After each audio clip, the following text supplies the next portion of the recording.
Hey Jim, CJ here. Thank you for sending your swing to me. It's good talking to you on the phone too. Just FYI, this isn't bad, but the camera angle is just shooting a little bit from that direction. Notice here how I can see two thighs, and we want to get to the point where it's just one thigh. Only thing that's going to do though is when you see as I take the club back here, it is going to make it go a little bit too much inside.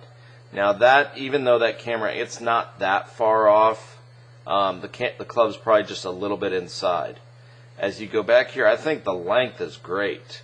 I really do. Now, the one thing we would do, okay, is that left arm, we want it to match the original shaft plane line. So you just need to feel like you can take the club a little bit more outside initially. Let me just kind of show you here. There we go. And even here's a better tiger because his posture is better here. Let's do this. Give me 2 seconds. You're going to see how these guys, they want to keep that club in front of his hands, so it's up that line. Let's see. Alvaro Quiros, the longest hitter on the PGA Tour, European Tour. You're going to see a little bit underneath, but it's right up on that line. Let's look at Schwartzel.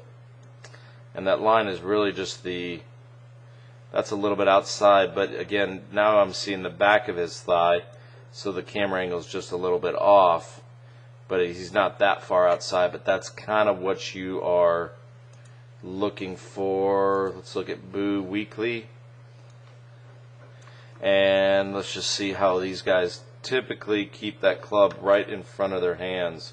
Here's an old tiger, and you'll see it. This is really what I want to get you to imagine, is I want that club head that far, or imagine it's that far in front of your hands. So if you're looking at you, it's a little bit behind your hands, and that's why your left arm gets flat. If you look back here at Tiger, I think the length of your swing is great. I would not change that, but you can see his left arm's more matching that original shaft plane line. Because your left arm's flat, you get the club underneath that line. When you look at Tiger on the way down, he's going to keep the club, parallel to, slightly above the original shaft plane line, and or if you will, steeper on the way down. So when the club gets a little bit underneath, okay, you're going to hit pushes, you're going to hit hooks, you're going to drop kick it, you're going to hit thins. That's it. So from face on, there we go.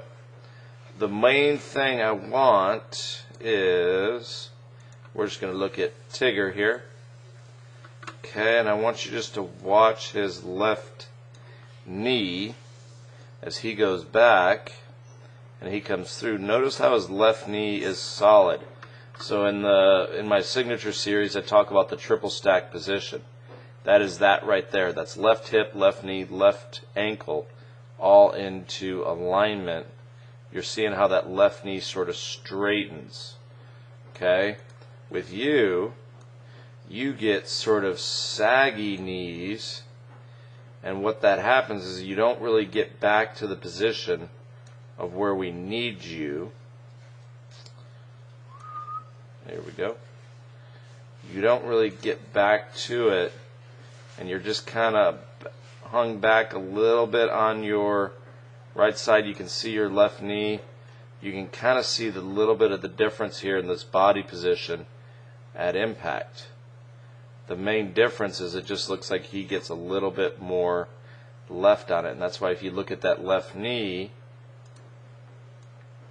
it's definitely soft there. And I think if you just worked on straightening that, I'd say go hit 10 balls working on just snapping your left knee back at impact, and that, or just a little bit before impact, and that would be all I'm going to do.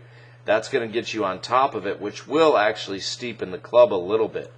A good shot for you right now would be to hit a knockdown shot. And just like Tiger, that's his go-to shot because it actually steepens the shaft on the way down. ultimately how we need to steepen your shaft on the way down is getting your left arm higher at the top. I hope that makes sense. If you have any questions, you've got my number. Give me a call. See you, bud.